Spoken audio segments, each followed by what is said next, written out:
The Da Vinci Code, Dan Brown. Book Review. Sebuah kode yang rumit tersembunyi di balik karya-karya Leonardo da Vinci. Sebuah kejar-mengejar yang menegangkan melintasi katedral-katedral dan kastil-kastil Eropa.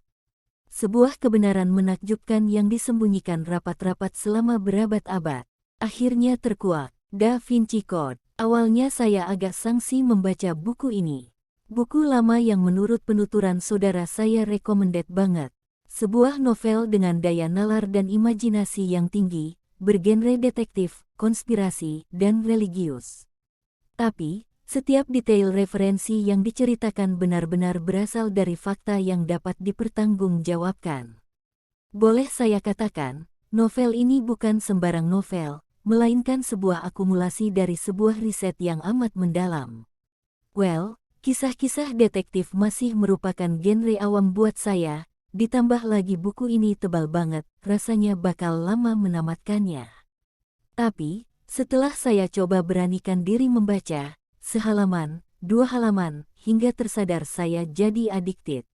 Hehe, buku tebal yang dapat saya tamatkan hanya dalam waktu 5 hari di tengah aktivitas lain.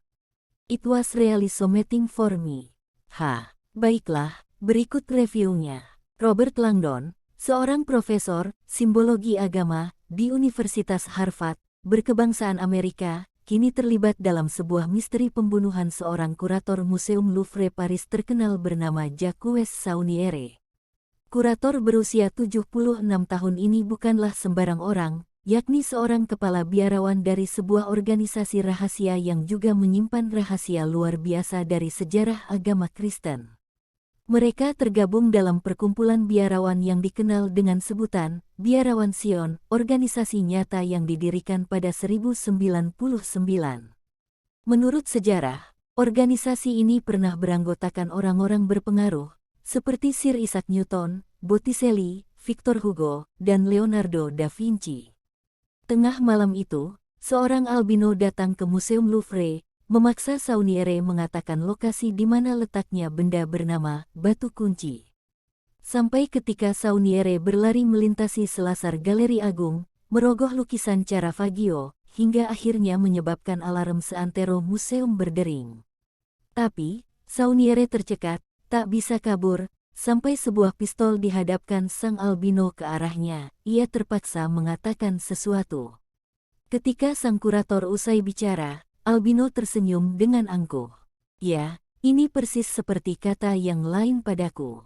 3 Senecio yang telah lebih dulu dibunuh. Kebenaran.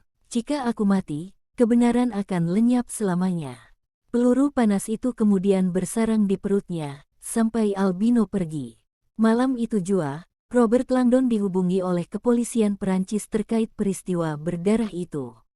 Dengan dalih keahlian simbologi yang dimilikinya, VC, Kepala Satuan Polisi Prancis meminta Langdon mencari petunjuk akan pelaku pembunuhan itu.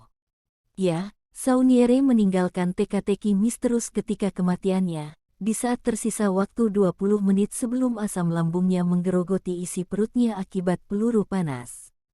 Kini, Langdon melihat lelaki tua itu mati, dengan tubuh meniru posisi Vitruvian Man, gambar Leonardo da Vinci, lalu diikuti dengan suatu pesan acak kriptik yang tertulis di samping tubuhnya, dan sebuah pentagram tergambar di perutnya dengan darahnya sendiri. Bagaimana misteri itu kemudian dipecahkan, sampailah ketika seorang agen kriptologi kepolisian, yakni perempuan muda bernama Sophie Neveu datang menyadarkan Langdon akan jebakan VC yang hendak menjadikan Langdon sebagai tersangka. Sophie tidak lain adalah satu-satunya cucu Sauniere yang selamat setelah kedua orang tua beserta saudara laki-lakinya tewas karena kecelakaan mobil beberapa tahun silam. Ia datang karena melihat kode angka yang membuatnya merasa harus terlibat, dan ada pesan rahasia yang ingin diungkapkan kakeknya pada dirinya. Langdon dan Sophie kemudian terlibat kemelut dengan VC, ketika mereka berdua bersembunyi di sebuah toilet, lalu mengatur siasat agar VC terkecoh ketika mengira mereka berdua melarikan diri. Dan